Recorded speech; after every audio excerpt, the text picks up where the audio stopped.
Hello, everyone. We have a CELPIP speaking session today. So we have a wonderful day today, and we have wonderful people here. Our friends here, Mr. Partik and Mr. Rod here from Polar Bear English. Last week we had, I think a couple of weeks ago, we had one session that was reading CELPIP session. So it was so helpful for the students, especially those who are here in Canada. They are preparing for their postgraduate work permit. They need to have the CELPIP score or IELTS score ready. Nowadays, I get the feedback from students that CELPIP is wonderful, like, it is completely computer based. So many are preferring CELPIP examination. So here we have the session, especially focusing on the speaking module. So welcome, Rod and Patrick. Over to you, right? Thank you. Yeah, we're very happy to be here, and hope everybody that's tuning in is doing well. We're going to be talking today about the popular speaking section of CELPIP. So a lot of people ask about this section, and we're very happy to be working again alongside Bijo and Rod, who is our one of our official CELPIP instructors, and he has his own prep company called Polar Bear English, which is official as a CELPIP training center. So, yeah, we're happy to dive into that section today, and we'll try to take any questions that come up from the audience. So, Rod, you can take it away now. Thank you very much. Well, welcome back, and welcome to the new people. Hopefully, word got out that it was a good session last week. I Definitely. will do my best to keep my speed a little bit slower. I teach at Sheridan College as well in Toronto, and the concern that my students have is we can't follow you. It's too fast. So I think part of today, I'd like to talk about delivery, not just content. Content is great. And we were talking a little bit earlier about AI and using ChatGPT as a coach, right? You can tell ChatGPT, this is my current English level. I'm trying to get a better score in CELPIP. Here is a sample question. What sort of answer would score me a 7 or an 8 or a 9 or whatever your goal is? And then let it give you a sample answer. AI does get things wrong a lot. I actually have a document ongoing now of the errors and sort of arguments that I've had with ChatGPT, and highlighted the areas where it says, oh, you're right. And I'm like, what? I'm the human. You're the computer. So be cautious about AI. And don't memorize an answer. All right. This is another really key thing. But if there are words in that answer or phrases in that answer that you go, oh, that sounds really good, steal it. Steal it and make it part of your answer. You may even want to, at the beginning, write a few answers. And if you write answers and read them, especially out loud so that your ears can hear them, you might notice things about pronunciation or pauses or word stress or intonation that maybe you didn't even know you were doing. It sounds odd. And it really just depends on how seriously you want to take this, because this is something where 1 point can make all the difference for the rest of your life. Don't mean to sound too dramatic or anything, but this is a high stakes English test. So train for it the way you would train for an athletic event. You don't go on a 10K race having not trained, right? This is the same kind of thing. It's a 3-hour marathon, and you will leave tired, and hopefully the practice and training that you did ahead of the assessment, I don't want to call it a test, but the assessment pays off, and you're relaxed enough to be able to demonstrate your skills. So it is rather strategic. So if you write your answers or a few sample answers, read them out loud, get to a point where you can record yourself the way a professional athlete would. A professional tennis player will take a video camera, or now these days an iPhone or a cell phone, whatever, and set it up at the side of the court, and then have a bucket of tennis balls and practice serving one after the other after the other. Then we'll go back with the coach and watch that video and recognize things that you don't realize you're doing because you're you. You're on the inside. You need to be on the outside and looking in. Professionals do this, you know. My brother's in radio. He's been a radio announcer for years. Still, he records his show and does a check. He'll just listen into spots where he did his breaks, his announcements, and he'll just make sure he sounds okay, he's clear, the speed is all right. He's been doing this for decades, and he still does it.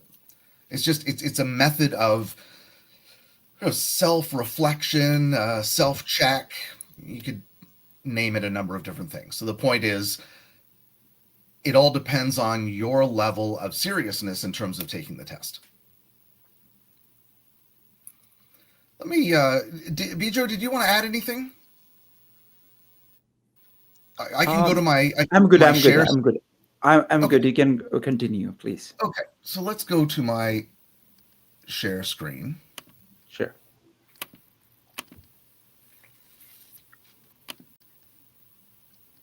And let's see how this works. And let me come up here. Yeah. I can help you with that right now. All right. And let me just see if I can make this full screen. Yeah. All right. Are we good? Yeah, we are good. All right. I can't see you anymore, so you'll have to let me know visually if anything is off. Yeah, we can see everything clear now. Fantastic. Well, again, thank you very much for coming. Patrick did a lovely introduction. I am a CELPIP trainer, did my instructor training a few years ago now. My background is in psychology from McMaster University. So I use techniques from psychology to help students acquire information and then retain it so that it can be recalled later. There are things that we can do to help the neurons remember information, move it from short-term memory into longer-term memory. I've been an English teacher for 10 years now and grew up with an English teacher. My mom was an English teacher from England, actually. So as we were growing up, it was very strict. Everything had to be on point, we say. Everything had to be perfect. Okay, that's the bottom line. It had to be perfect. And I'm so thankful now, because having good communication skills it makes all the difference. And as I was saying earlier, it's not just the words, it's delivery. Just to let you know, I did do the test.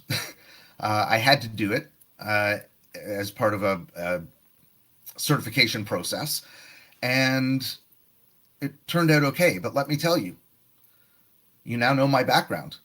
I trained for this. And people say, but with all of the stuff that you do, why did you train for this? I said, because I'm not just learning the language. I don't have to learn the language. What I need to learn is the test. What are the expectations? What do they want to hear? How do they want to hear it? How can I voice act my way through this to demonstrate the highest level possible? I don't want to go in shy and be like, I better play it safe. No. If you play it safe, you're not giving the examiner an opportunity to hear your 4-syllable words. So practice and modify and edit and see if you can with your script, your pre-prepared answer, to increase the value of the vocabulary a little bit, and then rehearse it over and over and over, the same one over, record it, listen to it, work on some connected speech, work on the schwa. If you're not familiar with that, you might want to Google SCHWA. A lot of my students have never heard of that before. It is the most common vowel sound in English. So there are a few things to know. Know what the expectations are. Let me just bypass a few things here. Okay. The CELPIP, it's important to recognize that there's no fail on the test, but you might fail to meet your objective. Right? But it's a scale, it's like a speedometer, and you just, it goes up to 12 or 120, whatever you'd like to say, and it matches the CLB. Some other tests don't match the CLB, and then you have to get a conversion chart and figure out, if I get this in this test, what does that work out to CLB?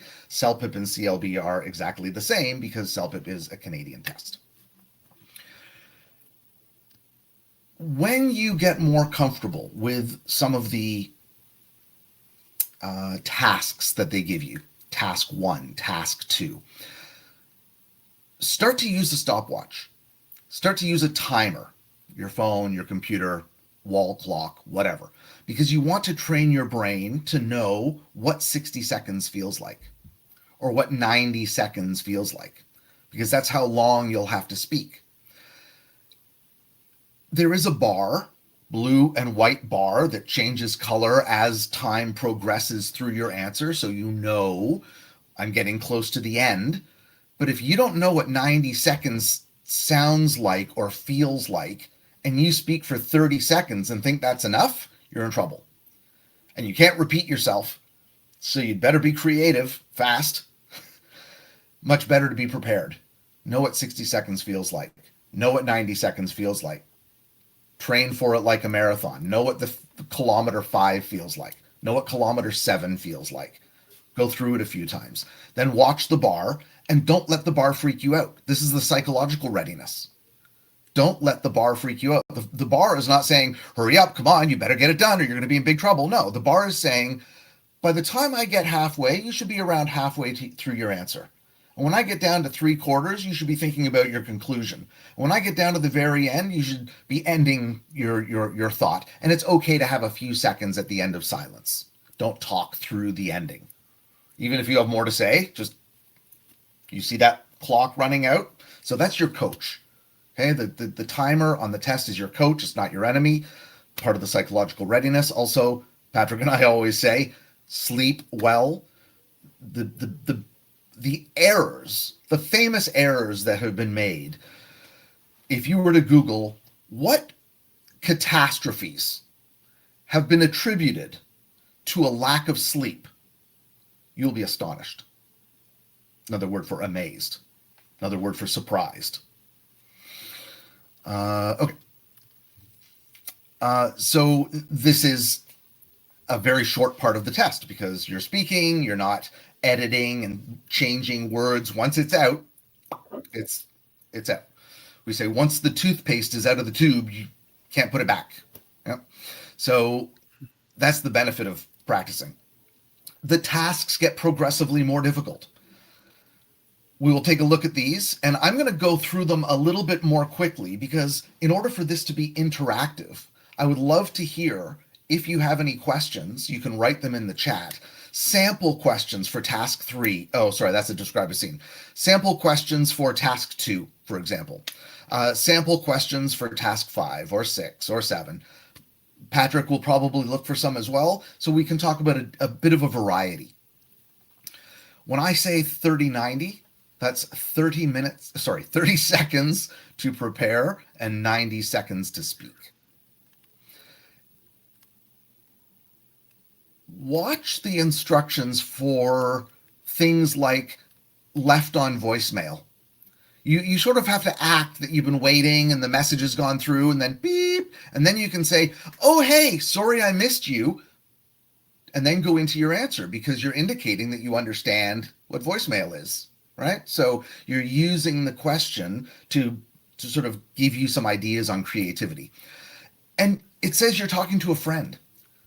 So it's not, well, I think when you come to Toronto, it would be a good idea. No, it'd be, dude, how are you? Oh my, I have not talked to you in so long. Let me tell you, we're going to have such a good time in Toronto because it's natural. It's fun. It's energetic. It's your friend. So your character, the character that you're playing has to come out a little bit.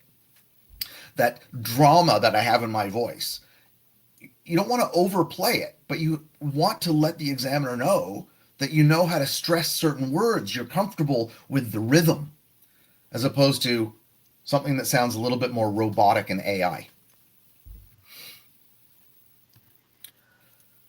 30-60, this is tell a story. Tell a story.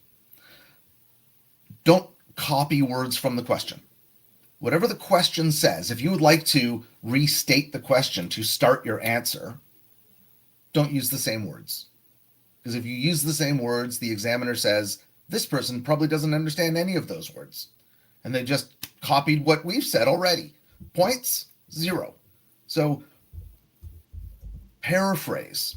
Get good at finding another word. I just gave you 3 options for, amazing, surprising, stupendous.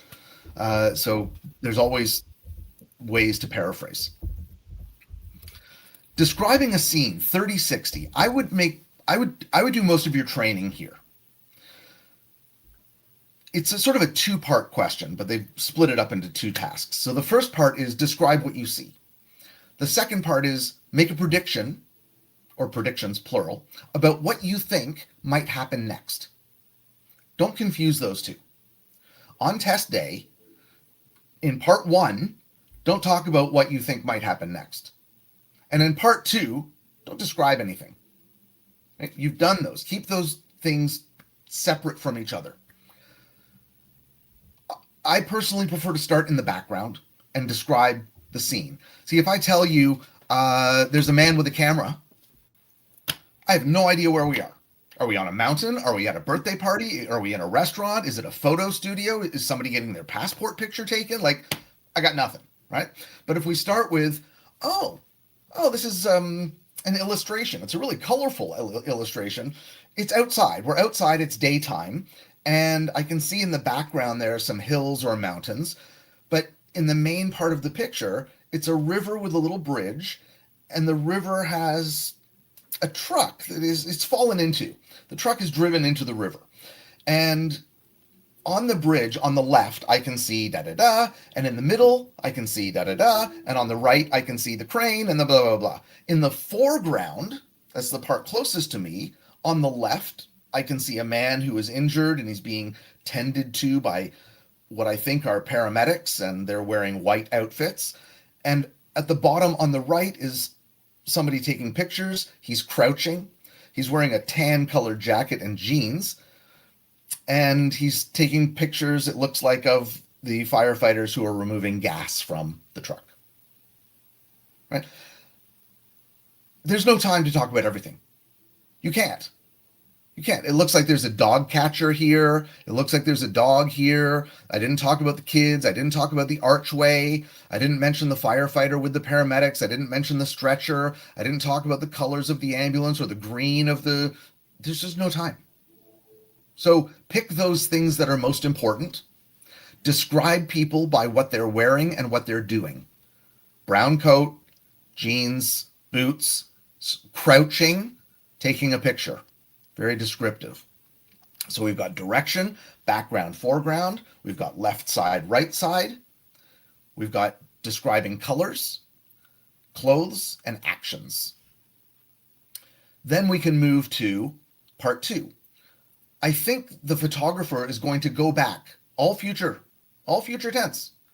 I think he's going to go back and submit these photos to the newspaper for tomorrow's front page news, right?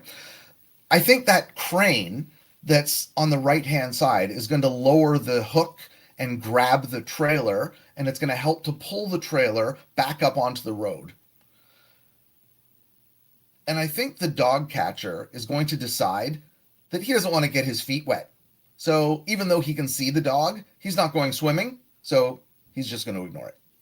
Silly things. It can be anything. So long as it's not, an alien ship is going to come down and scoop everybody up and take them to another planet. I mean, it can't be way out there. But anything that's remotely plausible. It's not about the idea, it's about the delivery.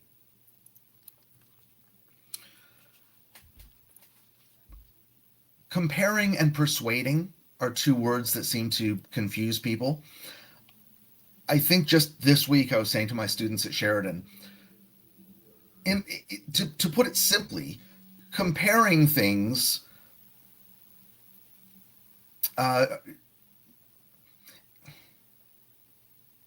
it's more about the likenesses. It's more about the things that you see that are similar between the two, and you could point out obvious differences. Contrasting them is more about the differences. So when we hear compare and contrast, compare is generally similarities, and contrasting it is what parts are different and why. So in this case, it's comparing and persuading. Well, if I'm persuading somebody, I'd better get some vocabulary ready for persuading. It would be a good idea. I suggest. Wouldn't it be great? Our best idea would be to, I highly suggest. I highly recommend. You could use things like I think, but it's a bit of a lower level phrase to start with. Make sure that you paraphrase. Don't say it's $5.50.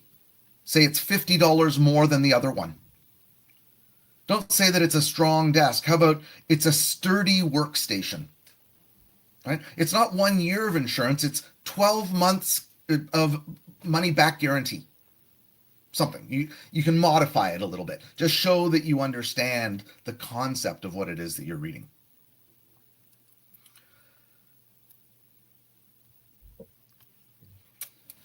This is a difficult one. This is really one where voice acting comes into play because you're dealing with a situation where you could hurt somebody's feelings.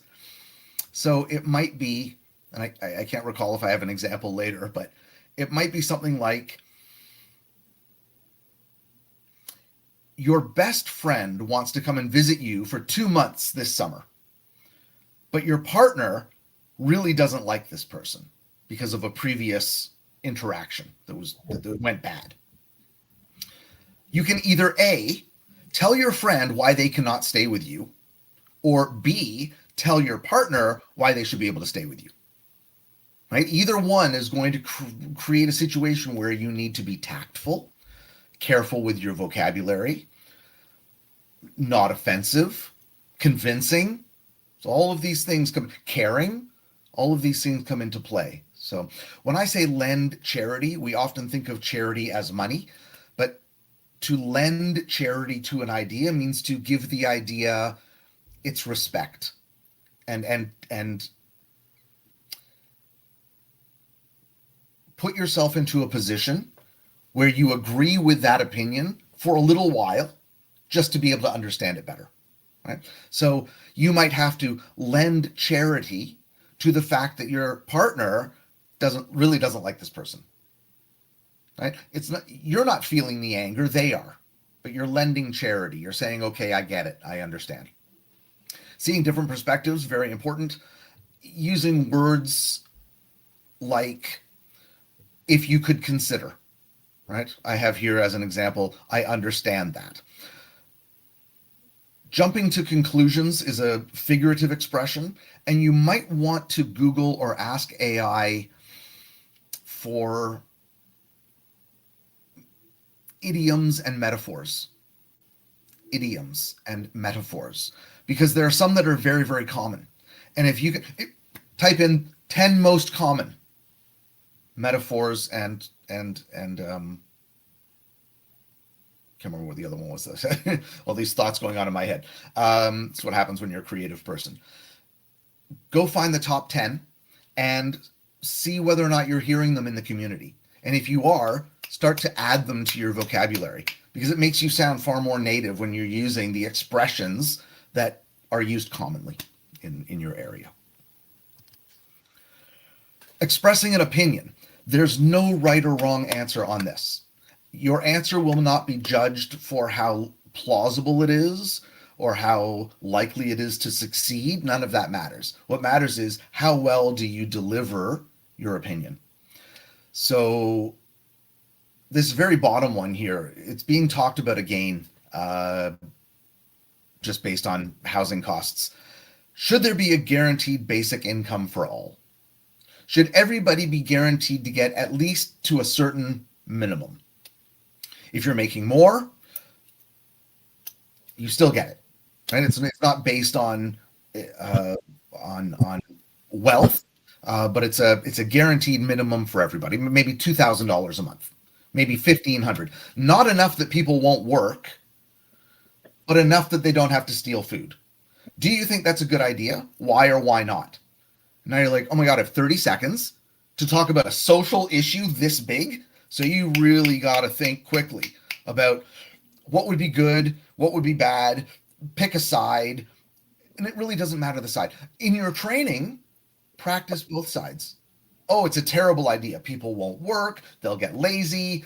They'll get fat because they're not out working.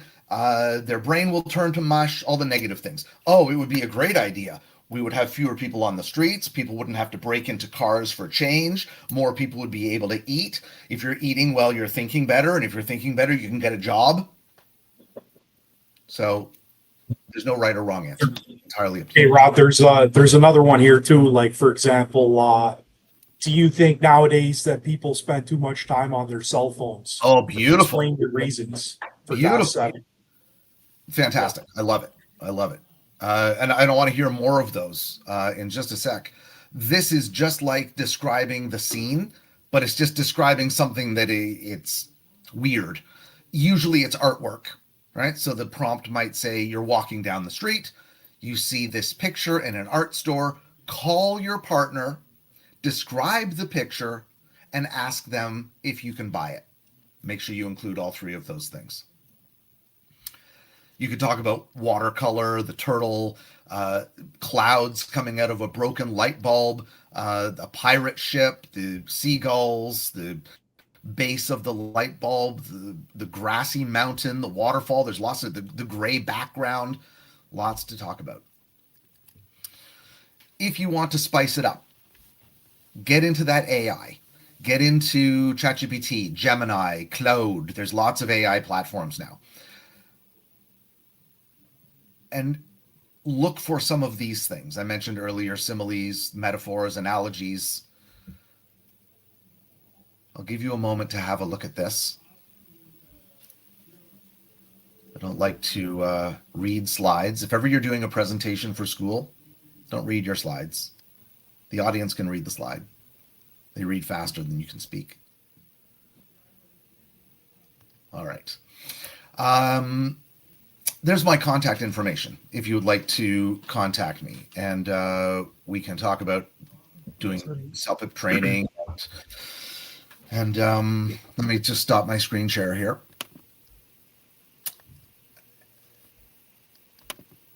There we go. And getting people prepared, athletically prepared for this mental gymnastics that you're going to be doing during the test. Very much a training required activity. That was great, Rod. Very insightful. Thank you very much. Yeah. So how did we want to do it now? Did you want me to give a couple brief updates about the test? Yeah, that would be great.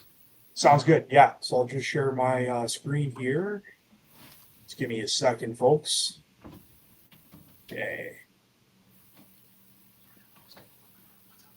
Let's see here. So by the time, if you have any questions, you can post in the chat here.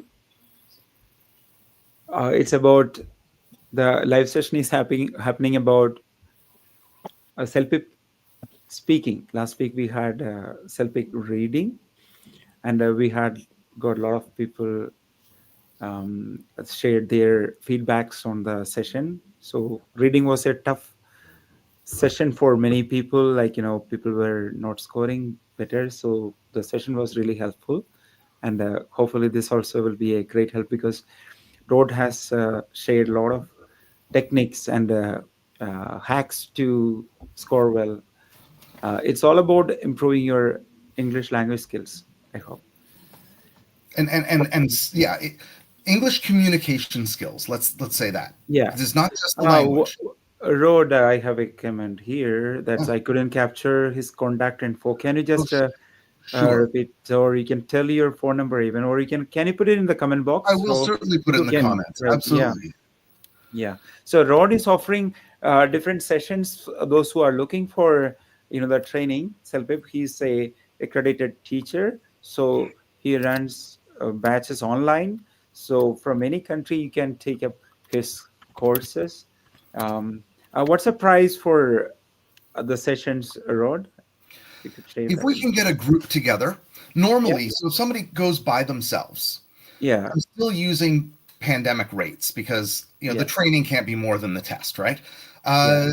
It's $25 an hour, and we do 10 hours, so it's Okay, that's great. $250 if you do. I mean, obviously, the public colleges pay well hourly.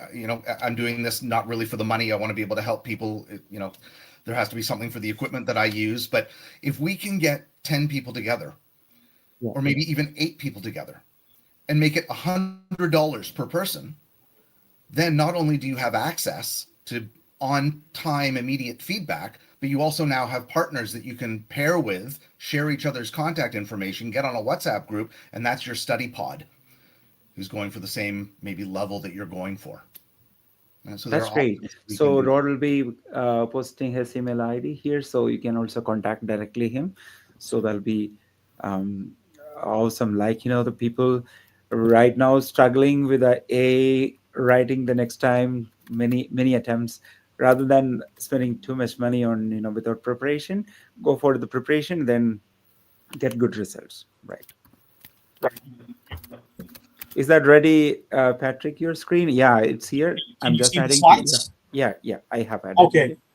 great, great. Yeah, so just wanted to give a couple updates here. So CELPIP, for those of you that are tuning in from Canada, CELPIP is available across the country. So we have testing centers in pretty much almost all the major cities in Canada. And we're always adding new test centers as well. So if you follow our website or our Instagram channel, you will be up to date with any new centers that we're opening up.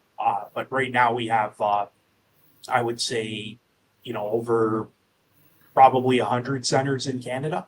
So uh, definitely there's a test center close by. If you're in India right now, we have 9 test centers in the country. The test fee there is on the left, so it's 14,500 Indian rupees plus tax. If you want to book a test in India, you can go to celpip.ca/India and complete your test registration on the CELPIP website. Just keep in mind that we do have 2 free practice tests on the CELPIP website. So if you really want to understand how does the test feel, like what's the experience like, we do have these 2 free tests that closely mimic the real test. So the format is the exact same as the real CELPIP exam. So another good thing is that you get scoring on listening and reading based on how well you do in the practice test. So it will give you live scoring for listening and reading. For writing and speaking, you'll be able to see the types of questions that will be asked and practice answering them. But that would require real people to give you a score. So you won't get feedback for those questions in the practice tests. But if you buy some of our practice tests on the website, these are in addition to the free ones. Those give you sample responses for speaking and writing at different performance levels. So you can see, like, what does a level 9 speaking response sound like for this question. So you'll have access to that. But yeah, definitely a great starting point for preparation is to take the free practice tests, and that will give you a sense of how comfortable do you feel taking the exam. I would say the best way to stay up to date with all things CELPIP is to follow us on our Instagram channel. So the ID for that is CELPIP Test Official. And if you scan the QR code right there, it'll take you directly to our Instagram channel where you can follow us. We're always going live with different special guests such as Bijo. And we're posting updates about any study product discount sales that we have, new test centers that we've opened up, any other promotions that are going on. We post it to inform test takers on our Instagram channel. So follow us on Instagram. Another thing you can do as well is if you go to the CELPIP website by scanning this code here, when you visit the website, there's going to be a pop-up at the top, or sorry, not a pop-up. If you scroll down, I'm getting confused here, my bad. If you scroll down to the bottom of the CELPIP homepage, it's going to have a section there that says subscribe to our newsletter. So if you plug in your email there, we will email you updates pertaining to CELPIP, just so you don't miss any important information with regards to the test or preparing for the test. So just to reiterate, scan the code to go to our website, scroll down to the bottom of the homepage, and there will be a section there where you can put in your email to subscribe to email notifications. Just to summarize now, these are the helpful links as well as the contact if you want to get in touch with our customer service team. So we have our email there, info@celpip.ca, and we have our toll-free number there as well. And then we have our links to all of our social medias. So we do have tons of lessons as well on our YouTube channel. But I would really recommend for those of you that have the funds, definitely consider taking online preparation classes, which is what Rod offers, because you get feedback on your responses directly from the teacher. A lot of our study products, they won't give you feedback in speaking and writing. So with his classes, you'll get that feedback directly from him, which can be really helpful. And then if you are in a group setting, you can practice together, make new friends. So it's a good environment. So this is what I have today.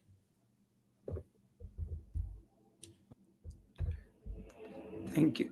Thank you, Patrick. I have for everyone watching here, I have added Rod's number. Sorry, yeah, I'll be just posting it here right now in the chat. His contact information. Hope you have received it, and also let me add his phone number as well, if you wish to contact him for the classes. So that also you can find in the chats right away. So if you're contacting by WhatsApp, maybe like +1, you may have to add, I hope. Correct. Right. Yeah. So any final words would you like to share with our followers here, Rod? I was thinking it might be a neat idea to find an online thesaurus. A thesaurus.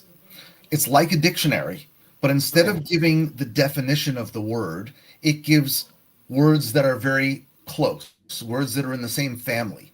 So if you find yourself using nice all the time, I looked outside and it was nice. We had a nice day. So we went out for a walk and it was really nice. And you recognize that you're repeating, go to the word nice in the thesaurus, now the online thesaurus, and look up nice, and you'll find all the words that are similar. Great, amazing, fantastic, beautiful, wonderful, delightful, so many different options. And the more options you can show the examiner, the higher your score in vocabulary goes, because you're demonstrating. So be careful about playing it safe. Add some vocabulary, and if you're adding words to your vocabulary, please don't try to memorize a list of words. It's a waste of time. Try 2. Okay? Try 2 and remind yourself to force yourself to put those words into use. Find reasons to use it, because once you've used it about 5 times, you start to own it. And once you own it, now it's going into long-term memory, and now you can start adding new words. But trying to memorize a list of 10, it's just not effective, because you're not engaging with each word enough. So just do it by 2. Okay, that's great. I have a question about, as we are second language, English is second language for us. So when we speak, we use these kinds of words. Like this has got a connection with our mother tongue. For example, my mother tongue is Malayalam, right? So there we say that is it. But in English it is this kind of. So how do you manage it actually? Patrick and I were both born here, and I think we have seen such a variety of different ways to communicate English, because we've been both in Toronto. It's the most multicultural city on the planet. Yeah. Don't worry about it. As a native speaker, I say and ah and so on. So, the fact that you're making a sound while you're thinking, or the fact that it doesn't sound like the sounds that you've heard other people make when they think, don't worry about that. Just be natural. If you sound rehearsed, your mark will not be as good as if you sound authentic. Yeah, So that's true. ums and ahs and pausing, the way you would normally speak, that's what we're looking for. Yeah, for sure. And I think with everything in the test, it's they look at so many different factors to calculate your score. So just the balance, like you don't want to do something too much, anything too much. So just keep that in mind. Hopefully that makes sense. Overuse of anything gets repetitive. Overuse of anything, Right? exactly. If you find repetition in your answers, Yeah. that's and also the benefit of recording and listening to yourself is you go, wow, I really say that a lot. I didn't realize, right? And it comes to our attention, and then we can make corrections. Yeah. You could also, I guess, like have a timer maybe on your cell phone and like set it for different intervals, and then get experience practicing delivering responses within those time frames, because that's how the test operates. You'll get 60 seconds, I guess, to give an answer. So what do you think about that, Rod? Well, I think because human memory is so terrible, going along with what you are saying, I would use the prep time to write. At the test center, they give you a pen and they give you paper. Use that time to prepare your answer so that you're not having to think while you're answering. You want to have thought in advance. So really all you need to do is read your bullet points. Nobody's taking pictures of you. It's audio. They send the examiner an MP3. It's not a video. So you can read your paper. They give you the paper. They give you the pen. It's not illegal. You're planning your thoughts. And then when the timer starts to speak, you don't have to be like, oh my God, I have to remember everything. What if I miss that point? And then if I forget and then I repeat my first point because I have time left over, it gets released. Then you start tightening up, right? That's when the stress happens. Write your ideas down. 3 or 4 points that you'd like to talk about. And then just sit there. Oh, and then there's this, and then there's this, and da-da-da. And if you want to look up, that's fine. You can look at your paper. There's no camera. Yeah, so preparation time, absolutely. Definitely. Okay.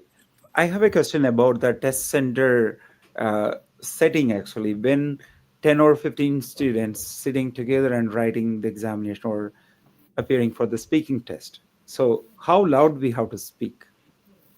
So it'll be like at a moderate volume level. We're also going to have test day staff walking around the room throughout the exam, just to ensure that people are speaking at like a moderate level, not too loud or too soft. So if somebody was speaking too loud, we have a sign that says "speak softly." That we'll let them know. We'll hold it up in front of them, and just to make sure that no one's talking too loud. But the test day staff is there to help. And keep in mind too, when you have your headset on, a lot of that background noise is going to be flushed out. So so not to worry. So the test center provides a microphone, everything. The headset comes with a microphone, and Yeah. it's all provided by the test center. The only thing you're permitted to bring into the test room is your identification document. So typically your passport with you. Yeah. Okay, that's great. Yeah, I don't think any other questions have come up here, and many people have thanked for the session. Natalia, Pat, and a lot of it's not. Sanjo Verghese. So that's great. So we will have the next session. Maybe we can plan it for next 2 modules we have, that is listening and writing. So before holidays, we can plan it in December or end of November. We can have it. So we are getting good feedback here. The session was useful, and we had consistently 30 students were here attending the class. 30 students. Thank you, everyone. Great. Thanks, guys, for joining. Wonderful. Thank you. Wonderful. Thank you. Have a great day. Have a great day. Take care, everybody. Have a good weekend. Take care. Bye-bye. Good Thanks. Bye-bye. Bye-bye. Bye-bye. Bye-bye.